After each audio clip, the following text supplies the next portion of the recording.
दोस्तों आप देख रहे हैं भोजपुरी खबर 27 और एक बार फिर से स्वागत है आप लोग को भोजपुरी खबर 27 में। जी हाँ दोस्तों, जैसे कि आप सब लोग को बता दें कि खेसारी लाल यादव जी का एक लोकगीत आने वाला है और वह गाना कब आएगा और कौन सा कंपनी से आएगा, उसे जानने से पहले वीडियो को लाइक करके चैनल पर नए हैं तो चैनल को सब्सक्राइब जरूर कर लें।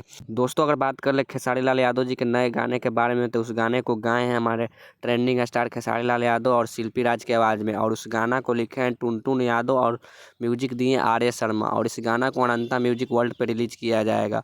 और इस गाने के वीडियो में नजर आई है सपना चौहान, जो कि आजकल के हर एक कलाकार के साथ काम करती हुई नजर आ रही है। दोस्तों इस गाना को अनंता म्यूजिक वर्ल्ड पे 15 अप्रैल को 6 बजे सुबह में रिलीज किया जाएगा और यह गाना बहुत ही स्पेशल होने वाला है। ऐसा हम इसलिए बोल रहे हैं कि म्यूजिक डायरेक्टर आर्य शर्मा ने अपने वीडियो के माध्यम से आके बताए हैं कि हमें यह गाना बहुत ही पसंद आया है, और सपना चौहान जी ने भी वीडियो के माध्यम से बताया है कि हमें यह गाना बहुत ही लाजवाब और शानदार लगा है।